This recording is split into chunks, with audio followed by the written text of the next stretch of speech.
realistic reading week. I haven't quite decided on the title yet because obviously I've only started right now. It's going to be some mix between a week with me, but mostly centered around book stuff. So I kind of want to give like a realistic look at how much reading is possible for me throughout a week, and just kind of bring you along for a week of reading in my life. To kickstart it all, I am reading Powerful by Lauren Roberts. I have Powerless and Reckless here. I read both of them, and I know you were supposed to read Powerful between them, but I didn't want to. And I actually only finished Reckless a few weeks ago. So now I'm jumping into Powerful today. Today is Monday, so it's the start of the week, and let's just see how it goes from here. I am prepping dinner. I'm always really hungry after dance class, so I am prepping my food ahead of time so I don't starve,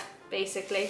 But I thought while I actually prep, I might as well update you. I am about halfway through the book. Powerful is a companion novel to the Powerless series. It came out after Powerless and before Reckless. Let's just say there's something that happens to a character at the end of Powerless that made me not that excited to read Powerful. You 100% should read Powerless first, because spoilies. Powerless is set in this world where there are ordinaries and elites. Elites have powers, ordinaries don't.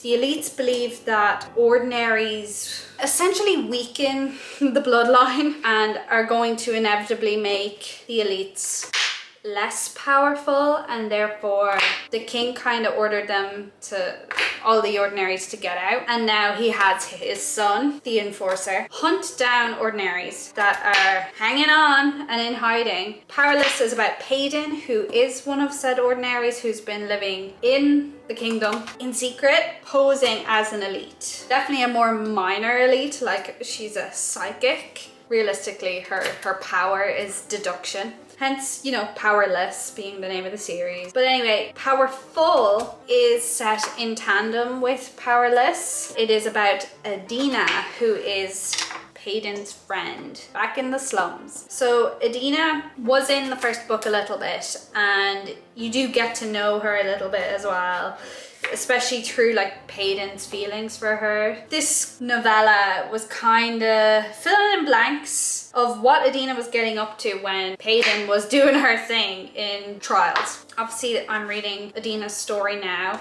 which is nice, but I also have a lot of dread.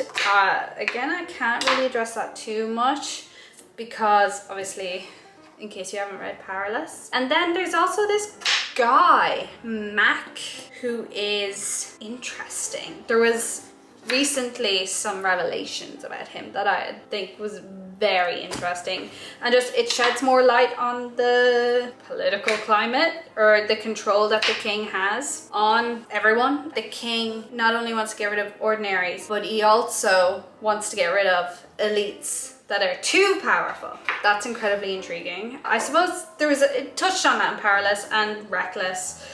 Touched on it a bit more in Reckless, actually, in fairness. You're not really supposed to read Reckless before you read Powerful, I don't think. But oh well. Adina's character is really nice. She's a nice breath of fresh air, like compared to your usual fantasy character, purely because she's soft. I think we have this thing in fantasy where the main female character has to be this like girl boss, never feels pain, she's so strong. That's generally the kind of female main character we get in fantasy. And it's a bit tired because there's more than one kind of strength, obviously. But also, I think in real life too, femininity in a lot of cases is synonymous with weak. Take one look at, you know, insults men in particular throw at each other.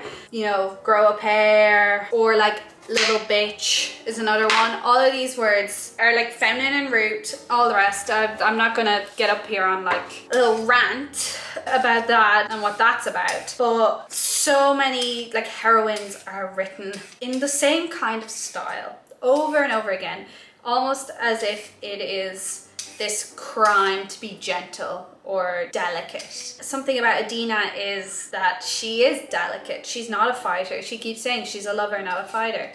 And I really appreciate that about her character, who she is. I like that messaging with her. And also the picture in front of the book is a sewing needle, because Adina is a seamstress. That's her strength, and I really like that. I like the dynamic between Mac and Adina. More stuff has kind of happened in like literally the last 5-10 pages. We're finding stuff out, but I still think the potential romance that's developing there is very sweet.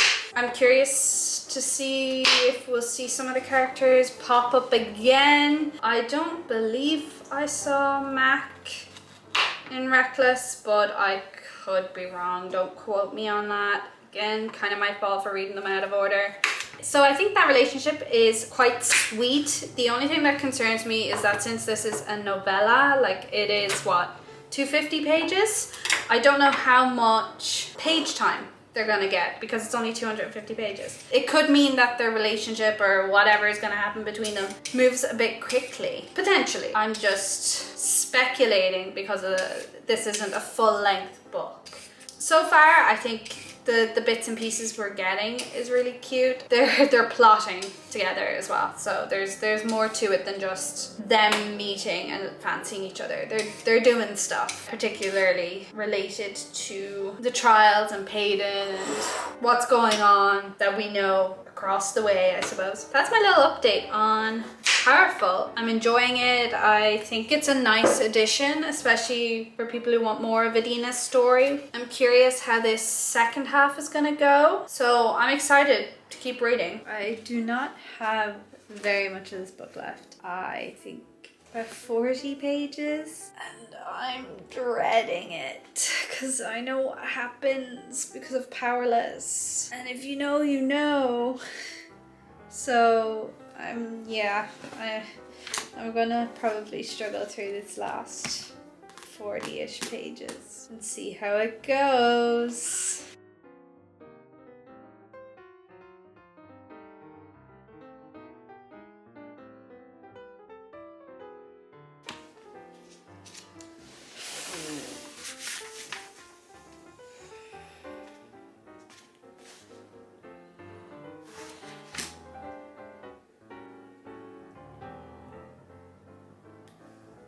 Done. This definitely managed to be sadder than the original thing.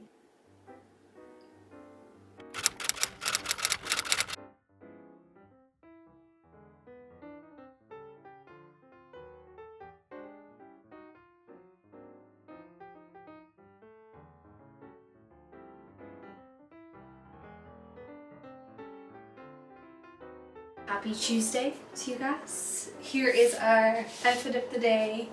I love a flowy skirt. You saw me finish Powerful last night. It really is a heartbreaking story. I don't think I know anyone who can get through it without at least feeling a bit emotional. So it's a good book. It's also really upsetting. If you like Powerless, you love Powerful. It really just expands Adina's character along with this other character, Mac, who, I don't know, I don't think I know yet. I highly recommend this, and yesterday I read 229 pages, which pretty good. I think that was slightly above average for me, purely because I had extra time and I wanted to keep going, even though I slightly dreaded finishing it since I knew how it would end. That was Powerful. I haven't given it a rating yet because I'm still processing, but if I have by the time this comes out, I'll stick it on the screen somewhere. And I will definitely read Fearless someday. Not soon, because I have so many other books on my TBR, but I will read it eventually, so that's exciting. The next book I am going to read is actually a pretty big one for me. I went and had a look at my TBR cart, and I've decided to pick up Blood Marked by Tracy Deonn. So this is the second book in the Legendborn, I don't know if it's trilogy, we'll say series.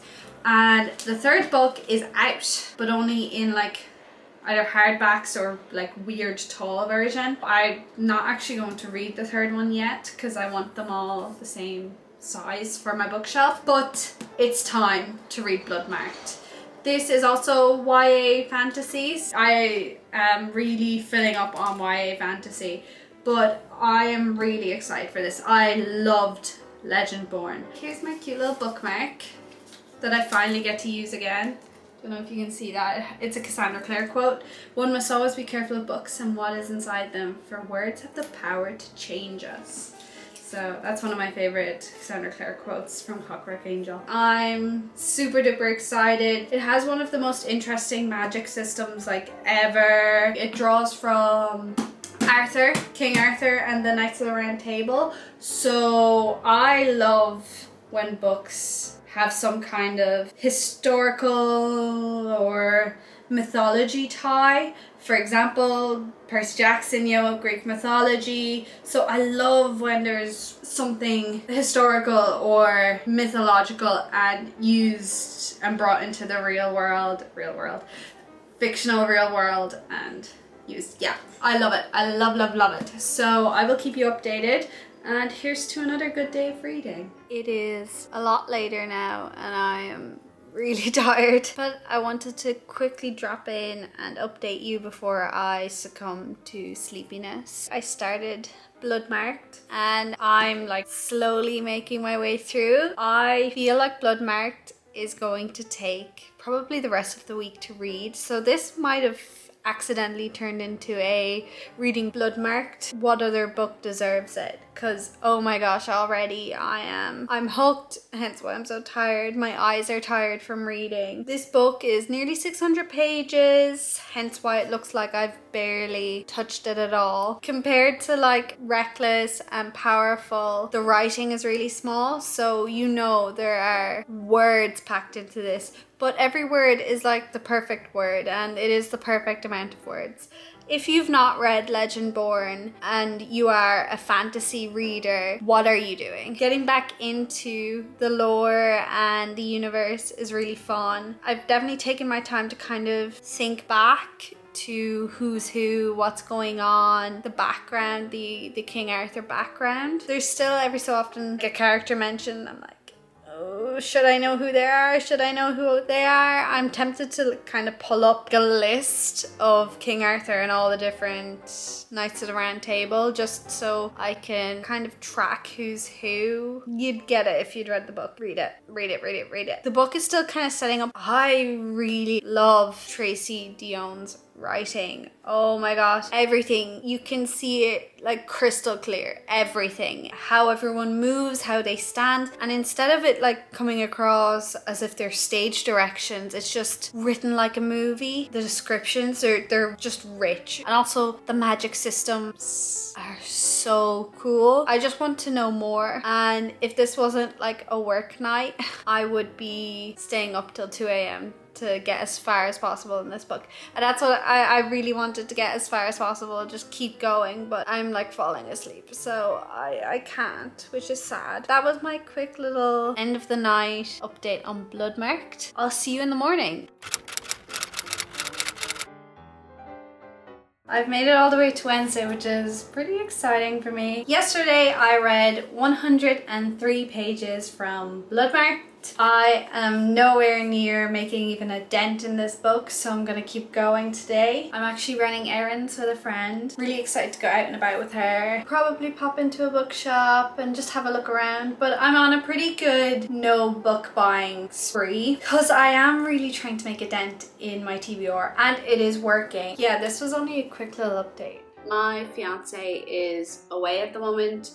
I might have told you that in the intro, but I can't remember. So he's away at the moment, hence why this video is happening this week. Something I wanted to do while he is away is to get loads of our cute pictures printed out and stick them in here. That's what I've been up to while listening to Legendborn. And it just feels really cute and I think he's gonna love it. And I'm thinking of maybe like designing something or doing something on the front. Maybe there's also plenty of more space in the back if I want to get more printed. So this is what I'm up to this evening. I'm happy I got that done and he is going to be so happy about this.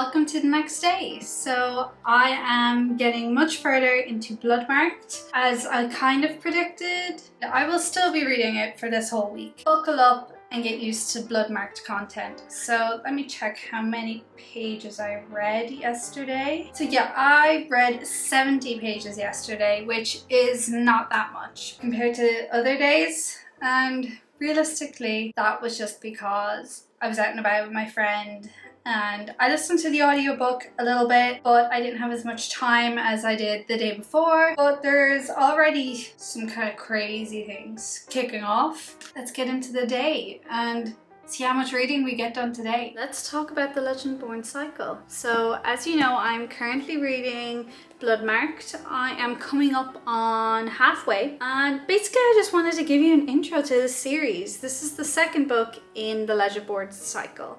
The first book is called Legendborn. So we start off, we have Bree Matthews as our main character. Right off the bat, I love Bree. Bree is such a fantastic character. Bree is a grief-stricken 16-year-old girl. She enrolls in this kind of like college-ish program thing. Don't know if it is a thing in the US. It could be. I could have just not heard of these, but it's kind of like this pre-college program. It's kind of like a gifted program, I suppose. It's still high school, I think, but it's a more university style setting, so students have more freedom and stuff like that, and they live in dorms. Anyway, she's kind of independent because she has essentially moved away from home for this college-ish program thing. On her first night, she witnesses a demon attack. After this demon attack, a secret society of kind of like magic people, I'll get into that in a sec, fail to erase her memory. Then, because of this process, it actually kind of unlocks some memories for Bree, and it kind of leaves her with a lot of questions. She's starting to remember some weird things she has witnessed and forgotten about. These memories are very much to do with her mother's death. Bree kind of goes deeper and gets in with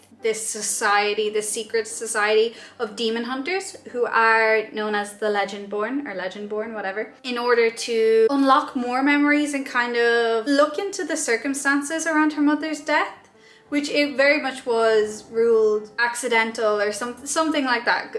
Bear with me, I think it was 2 years ago when I read the first book. But these new resurfaced memories pulled that into question for Bree. Hence her motivations throughout this whole book is to learn more and connect more with her past and her mother and all that stuff. Trying to keep it vague so there's no spoilers, but you get the idea. Especially if you've read it, you might get what I'm trying to say. The magic system in this book is all to do with King Arthur and the Knights of the Round Table. All of the knights from the Round Table have scions in modern day who basically essentially work to prevent the demon apocalypse. Off the top of my head, I think there are like 13 knights, and so each of those 13 original Knights of the Round Table has a scion on Earth when these books are set. And within those 13, each has a rank. So obviously, number 1 is King Arthur, you know, king. I think number 2 is like Lancelot, which I'm sure you've heard of.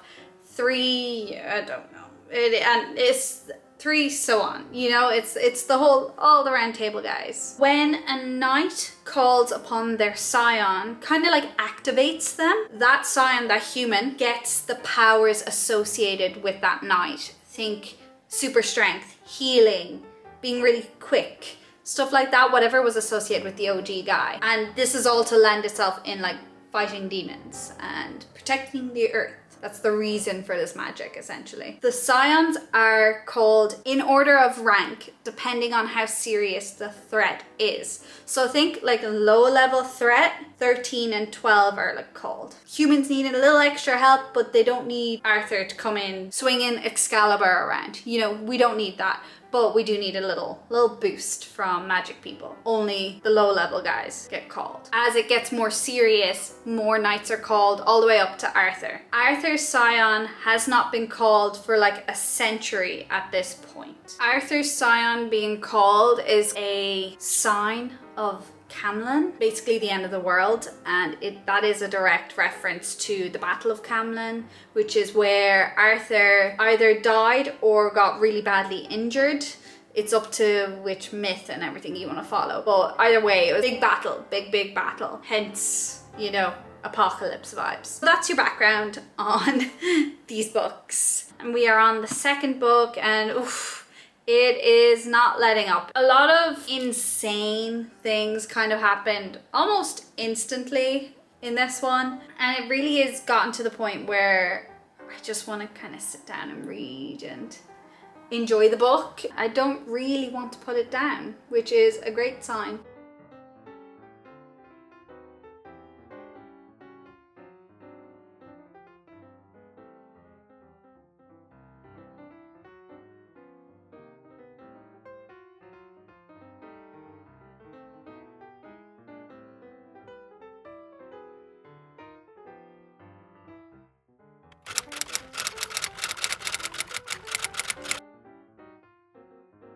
Happy Friday, everyone! It's our last day of reading together.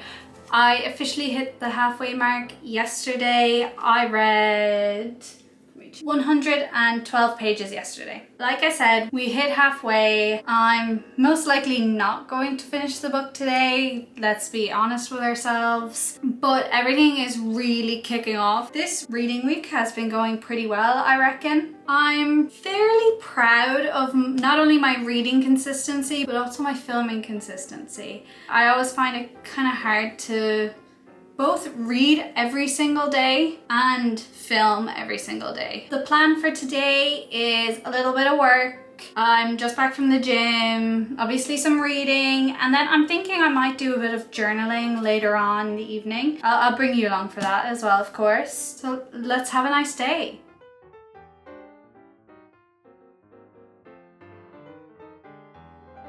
I have been keeping a reading journal for the last couple of months. Every month I like to go in and fill in my reading stats. So I have a page for my TBR and I have a page for my library.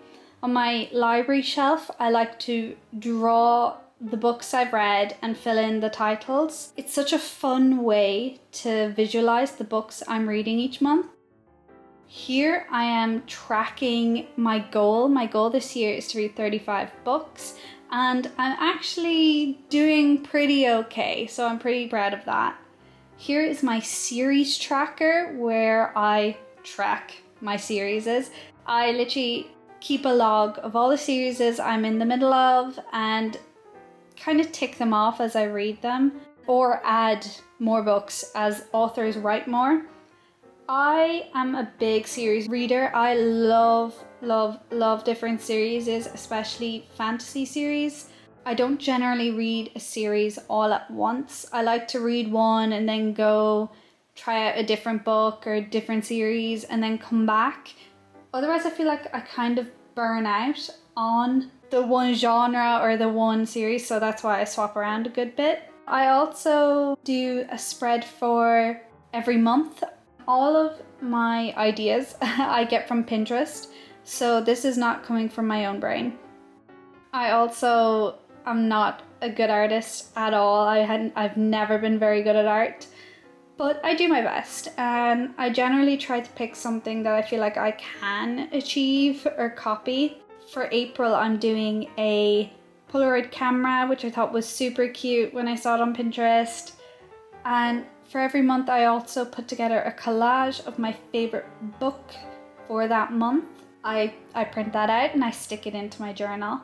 So I'll have a lovely little scrapbook essentially for my year and all my favorite books of the year. I've been really enjoying journaling this year.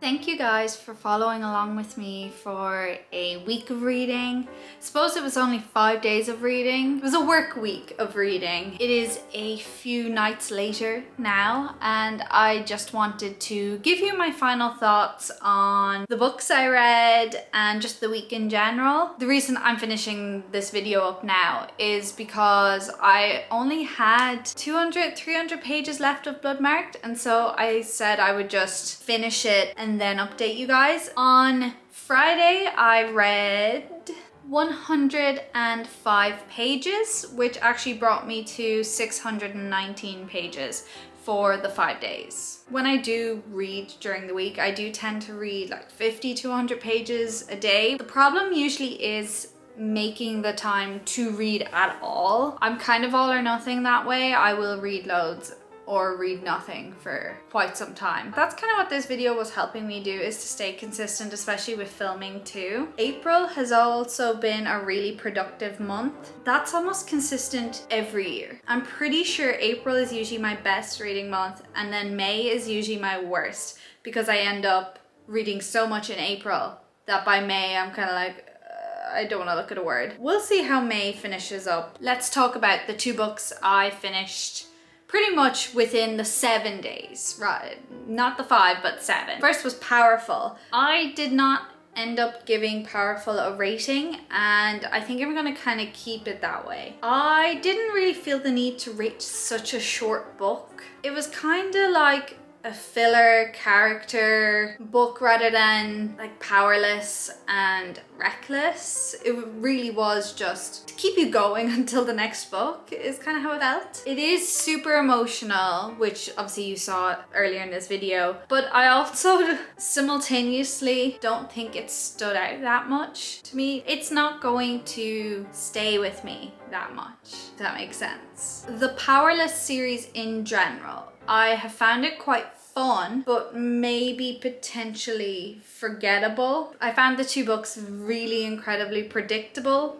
Nothing has really like shocked me or stood out to me that much. It just felt like another YA Trials-esque book. I will read Fearless, but I've also heard a lot of people who love Powerless and Reckless really not like Fearless. So I suppose we'll see how that goes. I'm not in any hurry to read it anytime soon. I would recommend Powerful to anyone who enjoys Powerless or likes the universe. Now, Bloodmarked, the book that basically hijacked this video. Oh my god.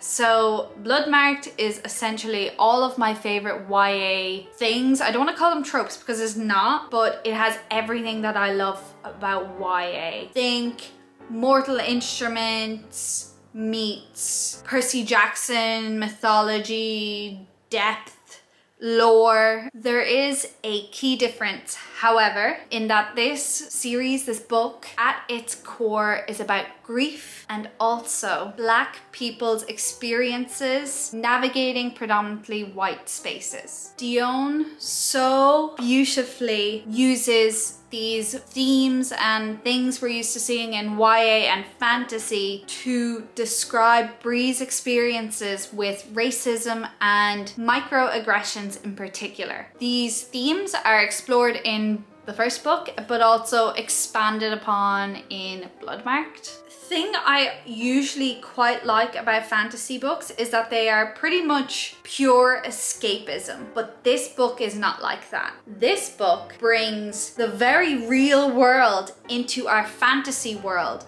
and does not let us forget about the real problems that real people are facing. Systemic racism is the real evil in this book and real life, not the demons that the Legendborn are fighting. I really loved the development of Bree's friendships in this book. Alice and William in particular, they are so much more present in this book than they were in the first one, and I just love to see that, a bit of found family going on. I reckon that this book is more aimed at or would suit older YA readers. Think maybe 16 plus rather than like 14 plus. Purely because I think the slightly older teenage age group would be able to engage with the themes in a more meaningful way, read this series, read this book. That is my takeaway from this book and also the first book. Dionne has this addicting style. You will not be able to walk away from her books. I believe there is going to be another one. I've heard that there will be at least one more. That's my little wrap up to do with Bloodmarked, and I didn't mention it, but I wholeheartedly give Bloodmarked 5 stars. Easiest rating of the month, of the year probably. Thank you for following along with me for this week. If you made it this far, congrats and thank you. So thank you for watching. If you like this video, here is another one that YouTube recommends, and I will see you next time.